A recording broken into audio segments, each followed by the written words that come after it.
No one's going to ever undergo the task Yeah, and more I feel intense so than much. a woman has to go through during pregnancy. Like, you're building a fucking human. Yeah. Like, no wonder you're tired. Eat real food. I'm like, there's no way in the world I can eat real food right now. Like, I'm just fighting not to puke 24/7.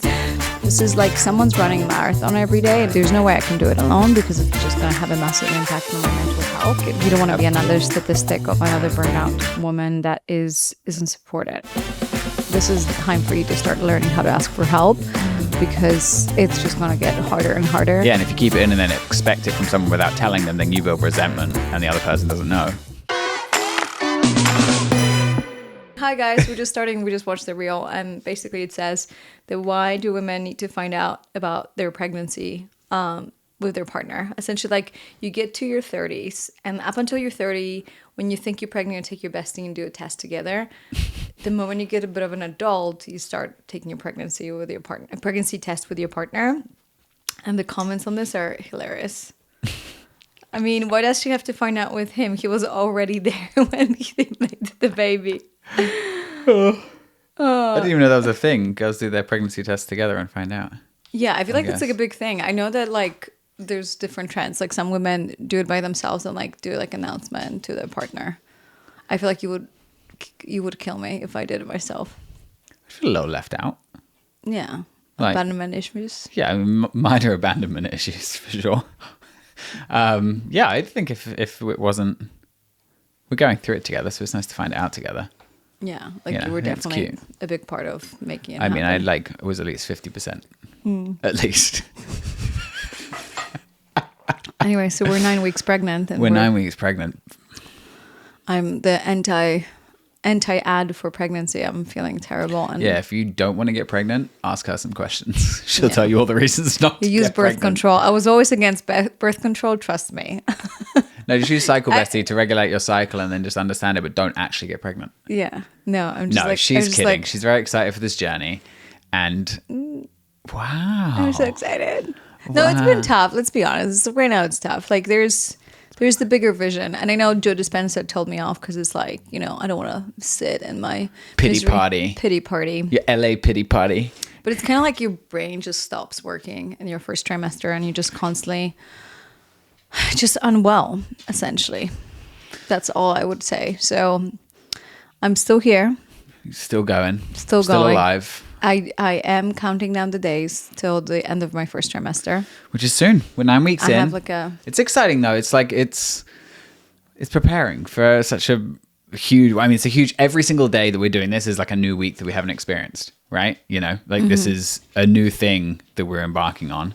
yeah, and it's been hard because it's like I guess it's like obviously like you're super supportive and there's so many things that you need help with, and one of the great things that my friend Sasha told me was like, this is the time for you to start learning how to ask for help because it's just going to get harder and harder. Yeah, and if you keep it in and then expect it from someone without telling them, then you build resentment and the other person doesn't know. Yeah, and how do you communicate what you need, aka want? Because I think it's just like And being comfortable with asking, it's a challenge. Like, what was it we talked about with the different types of people that there are? That like some people are comfortable with reaching out knowing they'll be told no. yeah, like two kinds of people. So there's people that ask when they know they're going to hear yes, and people that ask whether or not where they no. don't mind whether they're going to hear yes Yeah. or no. So And then there's the other people on the other side that hate it when people reach out because they feel asking something because they feel like they have to say yes. Well, because no, it's okay. That's beginning. So it's like there's two kinds of people. Those that are like me, that I don't ask something unless I'm hoping to hear yes. You're confident you'll hear a yes. Yes. So I only ask if I'm hoping to hear a yes. So then Well, when no, people, it's not hoping. You're confident because Yeah. we're always hoping for a yes. yeah, but like I just only ask feel good when that- I feel like that should be a yes. And so when people ask me, and of course I have to say no, I'm annoyed because I'm like, why would you ask me? You know, hey, can I like move into your house? I'm like, why would you ask me? This looks weird. And there's the other side of people that they just ask and they don't care if it's yes or no. You just want to ask. Yeah, I'll ask a question because I'm curious or I think maybe it'll lead somewhere. Yes or no, I don't mind. And then equally, if someone asks me a question, I feel like I'm more comfortable at saying, no, that's not going to work for me. Yeah. And it's like so an you have no interesting- problem. And like, I have a big problem saying no because I'm like, why would you ask me? Like, If you're that's asking, rude. I should say yes. Yeah. And then when Jacob asks questions, I'm like, oh my God, like, why would you ask this? That's so rude to ask. And so we were very different. So it's not, neither is right or wrong. It's just like how differently you operate. But it's brought us around. Interestingly, now it's like you feeling comfortable with asking And not getting. what, and in this scenario, you'll get everything you ask for because you're Oh, really? pregnant and you're my wife. All right, cool. Do I have it on camera? It's been recorded. 2 cameras. Yeah, because my notes are long. But it's been tough for you to. I mean, that's a process, right? To get comfortable with asking for help. Yeah, I think like because I just like I'm so good at pushing my limits that I was like, oh, I should be fine, I should be fine. And like this time I was just like, yeah, like how do you ask? And it's like we work with our coach, and she's like, you should have no needs and never really ask, and the person like should be there. You know, your partner should know that, and you should just be yourself. Self-sustaining. You don't need anyone. Yeah. And if that person isn't showing up, that's okay, you know? And that's like definitely like the very conscious / spiritual way of approaching these situations. But I feel like that idea that like, oh, if it's not a vibrational match, you have to be comfortable to walk away is true. But it gets a little bit more complicated when you're pregnant with someone. It's like, no, like, when are you going to leave me with the And baby? I also think there's a time and a place. Yeah, like it's great to be, hey, I don't need anyone. I'm all figured out, and like I shouldn't ask anyone for anything because I need to figure out inside. Cool. But like when you're building a family together and you're supporting one another and there are needs that need to be met or support that can be offered, like I think you have to ask. You have to be comfortable asking. You have to feel like you can ask for help and expect or want the other person to be involved in a certain way. And like get everyone on the same page, right? Like, hey, pregnancy was not meant to do it alone. We lived in communities and villages, and like there's no way I can do it alone because it's just going to have a massive impact on my mental health.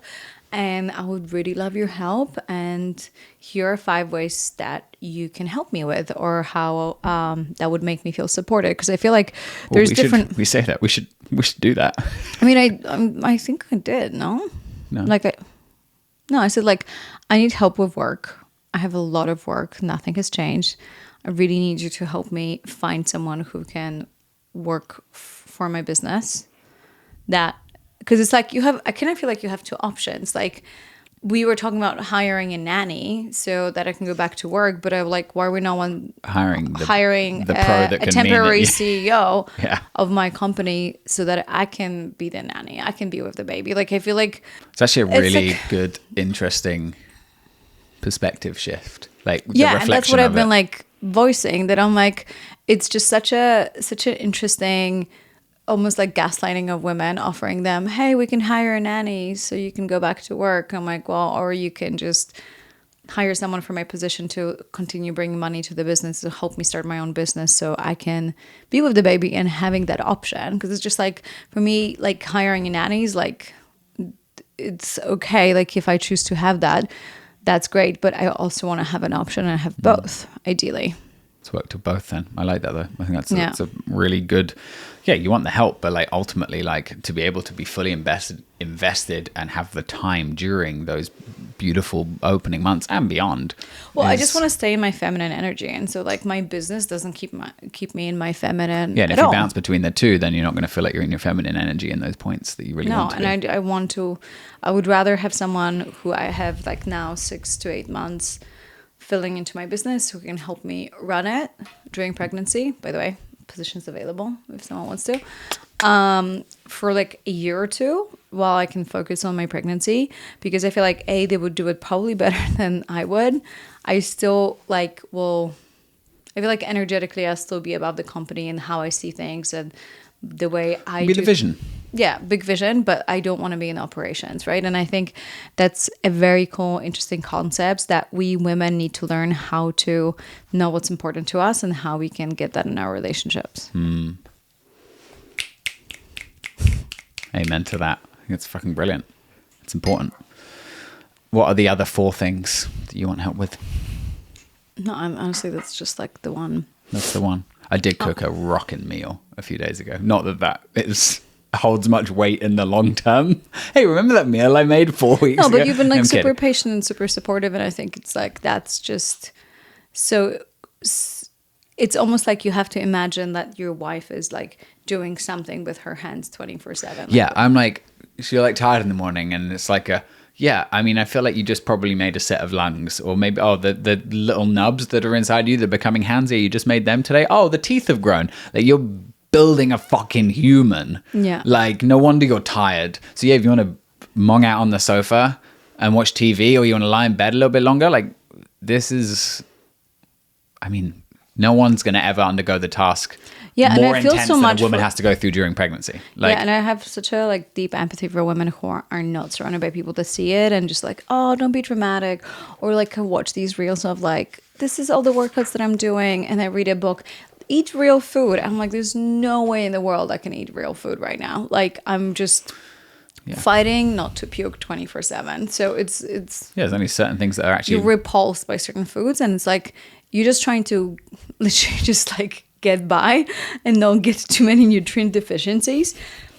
And that's why it's so important to educate everyone before your pregnancy, or like as it's happening, and like sharing, I guess, maybe a podcast like this. And it's like, listen, this is like someone's running a marathon every day, and it's the baby that's going to come into this relationship or into this family is going to brighten. It's my choice, but it's going to elevate everyone that we're surrounding ourselves with. How can we get together to make it easier for the woman, right? Like, we don't want to be another statistic of another burned out woman that isn't supported. And I feel like we need to, relationship and all of that. Like, it's like, you hear about it.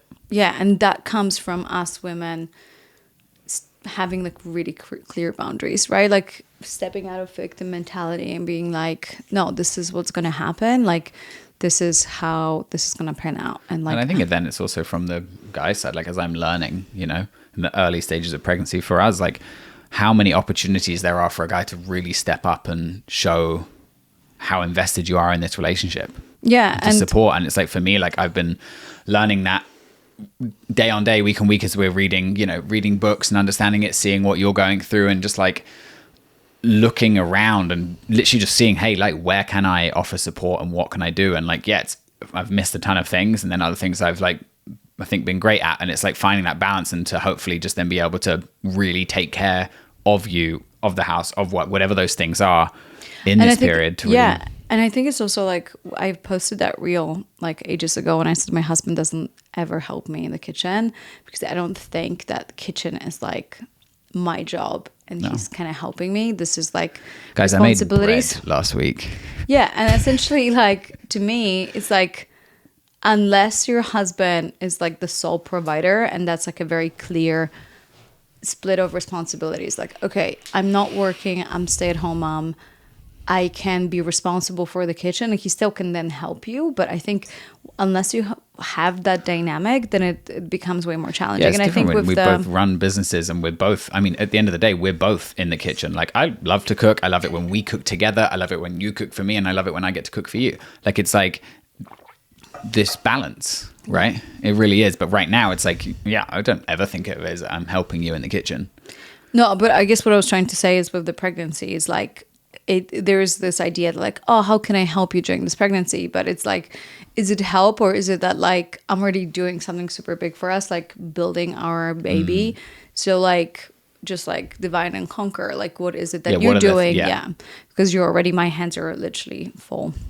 Absolutely. And so unless you see that, then like, I think that can create like very much big resentment right off the start in a relationship. Yeah.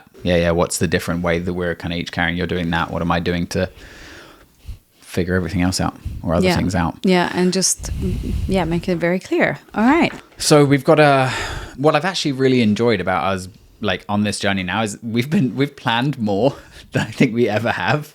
Yeah, it's like the moment we found out we were pregnant, it's like suddenly you're like, wow, I kind of know what's going to happen for the next 9 months. Yeah. So you start to plan, and for two of us that have, I think, not been very good planners or enjoyed planning too far out because we don't know what's going to happen, have suddenly planned our entire year into the early part of next year. But I would say that big part of that is also like weddings. We never had so many weddings and events, so like that helped as well. That too, weddings helped, events helped, but like equally, I think just because we know where your body is going to be at these stages, it's like there's certain non-negotiables and places we want to be and things we need to do in order to cater to that as well. Yeah, I mean, we planned a trip And then I was like, okay, this is so exciting, like amazing. It's like a 6-week trip. And then I realized, I'm like, oh, damn it, I need to see a doctor at some point. And none of these places would actually have an OBGYN. So we're like, okay, back to the drawing board. Yeah. We'll need to go to. We're like literally like our calendar is done in weeks now. It's not months. That's the classic thing that just suddenly changes, that you work in weeks. And now we're like, okay, cool. This week we're doing this. Okay, this week has a visit. What country are we going to be in? How do we make sure it works? Yeah, so we're celebrating the end of first trimester, which I guess is like the most gentle, or like the most fragile, not gentle, the most fragile of them all. And I always thought it was like, oh, like no one can see. Like you have so much you can still do. It's funny. No, it's the most intense in a way. Everyone says like second and the third give you. It's been rough, but anyways, we're celebrating at the end of it by going to Bora Bora and French Polynesia. Can't wait. First time for me. She obviously sailed there back in the day, and you've been a few times as well after that. Right? Yeah, so it's going to be our little baby moon, early baby moon, but we don't know where to go for our second baby moon. I don't know if it's like such a thing, but for us it will be. So it will be for like first baby, second moon. Yeah. Well, we're already second planning moon. our second baby's baby moon. No, second baby moon. Second baby moon. Of the first pregnancy. So somewhere in August, maybe? We're thinking, towards Where can we South go America, to August? Like nice beaches. Yeah, I don't know if I want, because we're going to obviously spend quite a few months in Europe, and then we're like, oh, it would be fun to do something different. So we're super open to suggestions. Yeah, let us know your travel suggestions. And also, if I feel like I'm moody, that's because I'm about to vomit. So I'm like... Yeah, the resting bitch face that usually is doubled with the fact she's going to throw up at any given point. I don't have a resting bitch face. I have a worried thinking, what's going to... Stressed face. Stressed face. Well, At least we have our plan, and we're excited for that. This is a journey that we're both, figuring out day by day. And it's nice to have you guys along and get to... Yeah. Hear it with us. So thanks for watching or listening, and we'll see you in another episode. Woohoo!